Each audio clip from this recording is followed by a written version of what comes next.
Alors, on va faire le lien justement avec la prochaine oratrice, qui est le professeur Estelle Nobecourt, qui va nous parler des compléments alimentaires adaptés, quand et comment les prescrire, en gardant, je pense, la notion d'alimentation plaisir. Merci beaucoup pour votre introduction. Et puis, du coup, je suis très contente d'avoir entendu à plusieurs reprises que la prise en charge des escars, elle était multidisciplinaire. Et j'ai appris des choses et je pense qu'effectivement, il faut qu'on travaille nos réseaux. Hein, c'est complètement clair. Le privé-public, c'est pas grave du moment qu'on puisse prendre en charge ces patients qui souffrent. Et voilà, il y a encore du travail à faire, même si on se connaît. Favoriser nos relations ensemble, ça servira les patients. Donc moi, je vais vous parler de l'aspect nutritionnel et c'est ce qui est bien, c'est que mon introduction, elle est déjà faite. Hein. Vous avez entendu à plusieurs reprises que la dénutrition, c'est un facteur de risque majeur. À la fois la cause de ces escars, mais aussi une conséquence, puisque effectivement, quand vous avez un patient fragilisé, vous êtes à risque de faire un escar, mais quand il a fait son escar, il a besoin de plus d'énergie pour reconstruire. Vous êtes d'accord avec ça? Mais c'est aussi un patient qui souffre, et c'est un patient qui est inflammé, et quand il souffre et qu'il est inflammé, comme vous, il n'a pas envie de manger. Donc, deux facteurs qui majorent encore le risque de dénutrition. Et on comprend pourquoi ces patients cicatrisent pas. Vous apportez pas les briques, vous pouvez pas reconstruire. Donc, du coup, c'est vraiment les lésions dangereuses, hein, la malnutrition et la formation d'un escar. Mais encore une fois, c'est une brique parmi les autres, la décharge, etc. Sachant que la décharge, on en reparlera peut-être, mais décharge ne veut pas dire immobilisation complète. Immobilisation complète, c'est fonte musculaire, c'est fragilisation, c'est dénutrition, et on repart dans la boucle.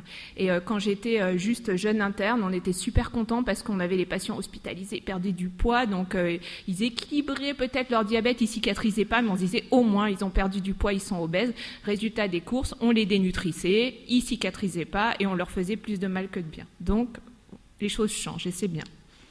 Donc en tout cas, voilà, c'est un petit résumé. Ça favorise les escars. C'est au moins 50% des patients qui vont faire un escar qui sont dénutris et quand ils ont l'escar, c'est 100%. Et plus ils sont âgés, plus c'est important. Et donc, comme on l'a dit, la constitution d'un escar, ça augmente le risque de dénutrition. Et la dénutrition, ça favorise le retard de cicatrisation. Donc comment on les prend en charge? Première étape, faire le diagnostic de dénutrition. Et comment on le fait? C'est très simple. L'indice de masse corporelle, le poids sur la taille au carré, inférieur à 21 kg par mètre carré, c'est pas pareil chez les patients plus âgés et les jeunes.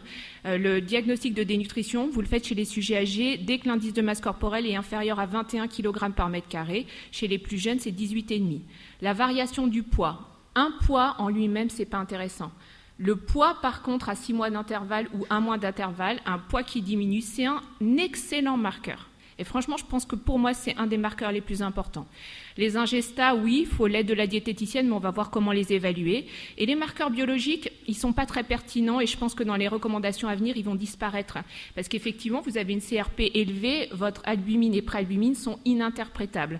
Vous avez un syndrome néphrotique, une entéropathie exsudative associée, c'est des patients fragiles, hein, ils peuvent avoir plein d'autres choses. On ne peut plus interpréter le bilan albumine et préalbumine. Ce qui est intéressant, c'est qu'il y a un critère seulement. Un critère, ça suffit. C'est-à-dire que vous avez un patient, il a un indice de masse corporelle à 25, mais il a perdu 5% de son poids pendant l'hospite d'un mois. Il est dénutri. Il n'y a pas besoin d'aller chercher plus loin. Il ne faut pas plusieurs marqueurs. Un, ça suffit. Alors, la deuxième étape, une fois que vous avez fait le diagnostic de dénutrition, c'est évaluer les apports. Alors, évaluer les apports, ça peut être la diététicienne, là, c'est sûr, elle a vraiment une valeur ajoutée énorme et elle nous fait des enquêtes alimentaires. Elle s'appuie parfois sur la surveillance alimentaire qu'on met en place dans les services, mais rassurez-vous, même dans un service de nutrition, prise en charge du pied diabétique, on est hyper motivé, on met en place ces feuilles et puis on les regarde et on se dit mais merde, c'est pas rempli, qu'est-ce qui se passe? Alors qu'on a notre personnel pourtant qui est vraiment motivé, mais même en hospice, c'est compliqué, quoi. Et quand on n'a pas l'évaluation nutritionnelle qui est remplie, on ne peut pas faire grand-chose malheureusement. À la domicile, c'est tout à fait possible. Là, en consultation de dénutrition, les aidants nous rapportent une enquête alimentaire sur les 3 jours qui précèdent la consultation avec les portions remplies. Ça nous aide beaucoup. Et puis, pour ceux qui n'ont pas beaucoup de temps, on a des outils très simples. Comme l'échelle de la douleur, vous avez une échelle visuelle analogique pour l'alimentation. Je ne mange rien du tout, je mange comme d'habitude. Vous montrez les assiettes aux patients, vous avez un score qui vous permet d'évaluer rapidement les apports. C'est important d'évaluer les apports pour les niveaux caloriques, mais pas que. Ça nous permet aussi de cibler des dénutritions spécifiques en protéines, par exemple, en micronutriments, en vitamines.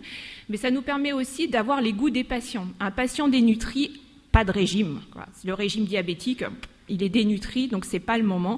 Il faut au contraire qu'on adapte chez les diabétiques nos thérapeutiques pour équilibrer le diabète, mais il faut surtout qu'on favorise son alimentation et comme vous disiez, l'alimentation plaisir, c'est important.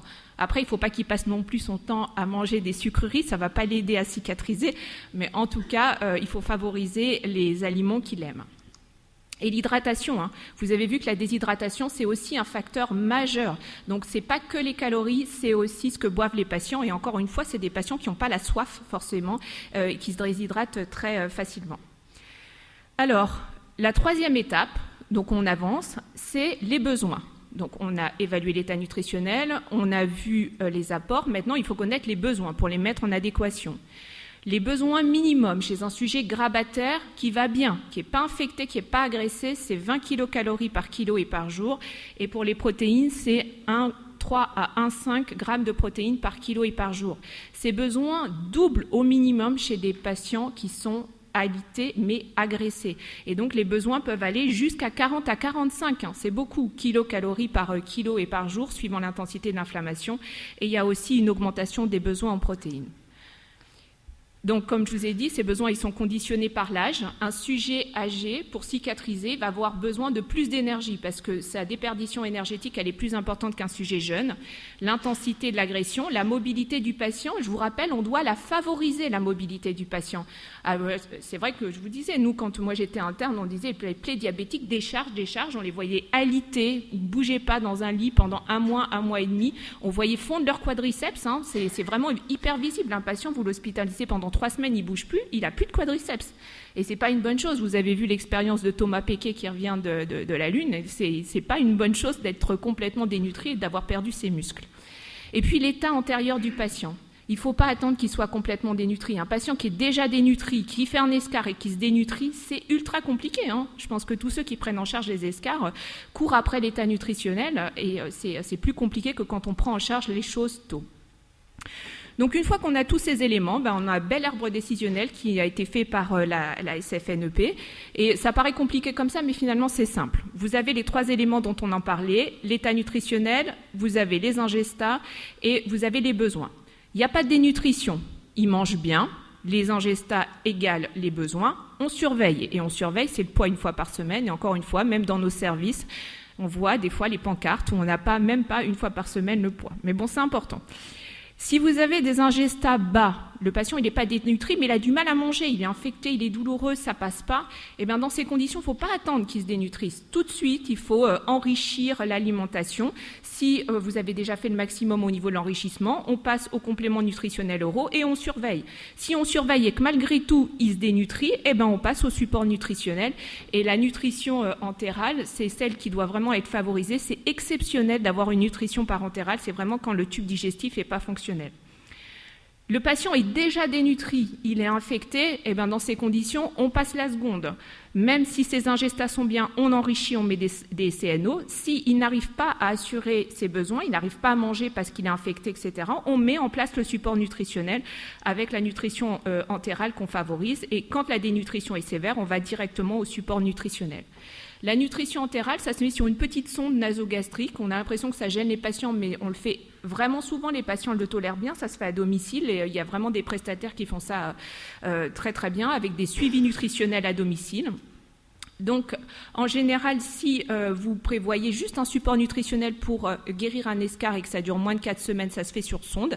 Si c'est un patient grabataire qui a fait un AVC, qui a une maladie neurologique et vous savez que ça va durer plus de 4 semaines, dans ces conditions, on discute très tôt de la gastrostomie parce que c'est quand même plus confortable pour les patients que la sonde nasogastrique, même si c'est pas très délétère. Et la sonde nasogastrique, c'est la petite sonde de renutrition, c'est pas le gros tuyau que vous lui mettez dans le nez parce que du coup, c'est sûr que ça aussi, ça joue. Donc vous voyez, on a plusieurs choses à notre disposition qu'on peut associer pour renourrir notre patient.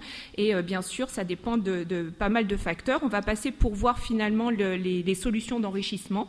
Donc la première étape, enrichissement de l'alimentation. Je pense que s'il y a un élément que j'aimerais que vous reteniez aujourd'hui, c'est fractionner.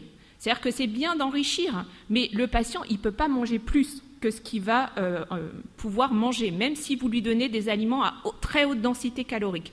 Par contre, s'il mange un petit peu tout le temps, ça passera beaucoup mieux. Et en général, on dit toutes les 2 heures, hein, le matin, dans la matinée, le midi, dans l'après-midi, le soir et surtout dans la soirée. Pour les sujets âgés, il faut éviter la longue période de jeûne nocturne, donc il faut leur remettre un complément ou une collation au coucher. Il faut adapter les textures. Un sujet âgé qui maigrit, même s'il a son appareil, vous avez déjà vu ça, la gencive, elle maigrit aussi. Vous voyez les patients, ils vous regardent et l'appareil dentaire tombe. Alors vous leur mettez de la viande ou des tissus fibreux, ils n'arriveront pas à manger. Donc c'est vraiment très important. Les troubles de la déglutition, et là on peut ajouter nos collègues ORL qui font un super boulot, qui regardent justement la capacité de déglutir des patients, et on adapte les positions avec les ergothérapeutes, parce qu'elle nous a montré les changements de position. Mais vous avez plein d'outils pour les sujets qui ont un handicap et qui ont des difficultés à manger, des assiettes adaptées, des couverts, des verres canards où du coup justement le sujet il n'a pas à lever la tête parce qu'il y a une encoche pour le nez. Enfin, ils peuvent aussi beaucoup nous aider, les ergothérapeutes, au niveau nutrition. Et puis la présentation, ça joue. Pourquoi les gens se dénutrissent à l'hôpital? C'est vrai que quand on passe au moment des repas et qu'on voit les plateaux, on se dit bon si on était à leur place, je ne sais pas si on aura envie de manger, mais malheureusement on n'arrive pas à agir dessus. Donc les compléments nutritionnels oraux, en général, c'est 1 à 2 unités par jour. Encore un message à retenir, ça ne remplace pas les repas. Souvent, on voit les patients en consulte de dénutrition et ils finissent par manger des compléments, mais ils ne mangent pas à côté. Eh bien, ce n'est pas gagné, parce qu'on n'augmente pas du tout leurs apports comme ça. Donc en général, il faut garder les repas, il faut vraiment les mettre entre. Pareil, on passe à l'hôpital, on voit la bouteille de compléments alimentaires sur la table du patient, on repasse le soir, elle est toujours là, on secoue la bouteille, elle est toujours pleine. Et en consulte de dénutrition, on a ces patients et on leur pose la question, vous mangez vos compléments? Ah mais non, mais j'en ai tout un placard, mais vous savez, le lait, je vous ai dit docteur, je déteste ça. Je dis pourquoi vous prenez le lait? Il existe énormément de compléments différents, il y a des soupes, il y a des crèmes, il y a des jus, il y a des gâteaux, il y a des soupes, enfin, il y a des repas moulinés, il y a énormément de choses qui existent. Vous pouvez vraiment adapter les compléments aux envies de vos patients. Il y a tous les goûts possibles et vous pouvez aussi les prendre de différentes façons. Vous pouvez les prendre chaud, froid, en glace, et il faut vraiment favoriser ça pour le support nutritionnel de vos patients. Mais là, vous avez plein de prestataires de compléments nutritionnels, j'ai vu. N'hésitez pas à les voir, ils vont pouvoir vous renseigner là-dessus. Donc, une fois qu'on a mis, on va en reprendre encore une petite minute quand même. Donc, si toutes ces stratégies d'enrichissement et de compléments nutritionnels ne marchent pas, là, on va passer à la nutrition entérale. C'est très rare, encore une fois, la parentérale. La plupart du temps, avec l'entérale, on arrive. Et on a vu comment discuter de la sonde nasogastrique et de la gastrostomie, si besoin. Donc, j'en arrive à la conclusion. Donc, encore une fois, j'espère vous avoir convaincu que l'état nutritionnel de vos patients, c'est fondamental pour la prise en charge des escarres. Et vous avez vu, ça peut se faire en ville. On a des outils assez simples, avec les échelles visuelles analogiques, avec des équations qui, en fonction du poids de nos patients, nous donnent leurs apports pour pouvoir faire le diagnostic de dénutrition, mesurer rapidement leurs ingestats et leurs besoins. Donc, il faut vraiment les prendre en charge dès le début. Ne les regardez pas en attendant qu'ils prennent du poids. Ils mangent moins, ils ont un risque, il faut supplémenter. Donc, vous avez des professionnels de santé qui peuvent vous aider. Il y a les nutritionnistes, mais les diététiciennes, elles sont vraiment, vraiment bien formées pour ça. Et puis, à l'hôpital, nous, on a les unités transversales de nutrition clinique, c'est ça, UTNC. Et donc, on fait des consultations de dénutrition avec une diététicienne, avec un médecin. Et si vous n'y arrivez pas, voilà, vous pouvez nous adresser les patients en consultation pour qu'on vous aide aussi. Et un petit mot sur les populations particulières. Lui, il est obèse, il a des réserves, il peut maigrir, il n'y a pas de souci, au contraire, ça lui fera du bien. Non, les obèses dénutris, c'est pareil. En plus, les obèses, ils sont plus à risque de faire des escarres à cause de la pression. S'ils perdent leurs muscles, et quand ils sont agressés, ils perdent le muscle, ils ne perdent pas le gras. Et quand ils perdent le muscle, ils sont fragiles. Donc, il faut aussi les prendre en charge. Et oui, ce n'est pas anachronique de voir des compléments nutritionnels hyperprotéinés chez des patients obèses diabétiques. Voilà, j'ai fini. Merci.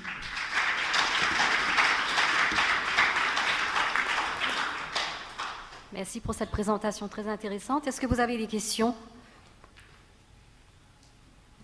Alors, je prends juste la parole avant Candice. Excusez-moi. Une question sur le jeûne nocturne. Alors, je ne sais pas comment ça se passe en clinique privée. Peut-être les patients restent moins longtemps. Nous, clairement, le petit déjeuner, c'est 9h, le repas, c'est 11h30, le dîner, c'est 17h30. Je suis resté au clan pendant 6-7 ans. C'était un des sujets. On n'est jamais venu réussir à changer les choses. On est censé leur mettre une collation à 10h, à 15h. Donc, ils ont le petit déj à 9, la collation à 10. À 11h30, ils ont le déjeuner. À 15h, ils ont la collation.